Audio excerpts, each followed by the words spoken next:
Jamais assez.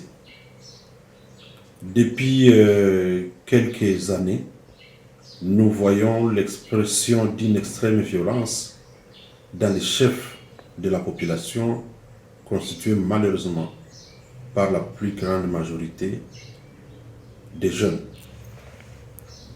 Et que je tiens à préciser qu'au regard de la législation congolaise, la justice populaire est prohibée.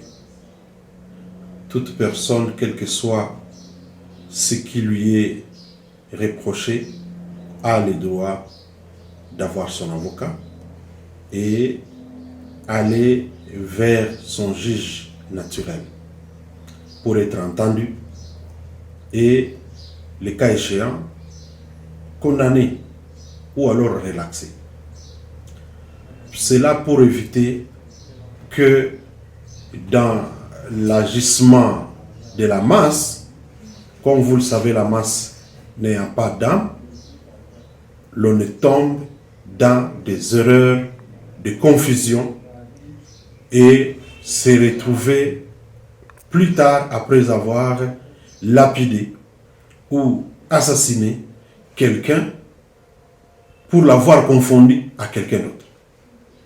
Même là, personne n'a le droit de se rendre justice. Alors, personne.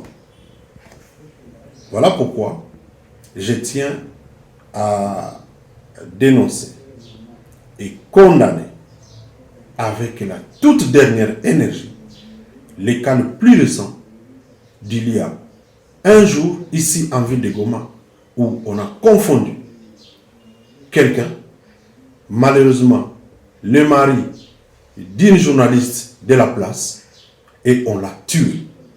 Et ça me fait de la peine lorsque je vois des commentaires dans les réseaux sociaux. Ah, c'était mon collègue. Oh, j'avais étudié avec lui. Oh, j'ai prié avec lui. On tue un innocent. On sait pourquoi. Parce que on laisse la passion prendre le dessus sur la raison. Rien ne peut justifier ce comportement belliqueux et que je condamne.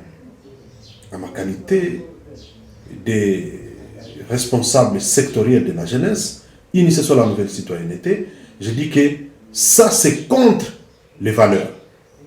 C'est contre les valeurs lorsque les gens peuvent se substituer aux instruments juridiques, à la police ou à d'autres services spécialisés qui sont censés suivre, enquêter et, le cas échéant, traduire en justice celui qu'on est en train d'incriminer. C'est ça mon message et j'en profite pour demander à ce que cette situation cesse. Ça doit cesser. Tous ceux qui se font le luxe, malheureusement, d'aller tuer d'autres par la justice populaire ne sont pas différents des ennemis de ce pays, ne sont pas différents des ADF et des M23, ne sont pas différents de tous ces groupes qui déstabilisent notre province.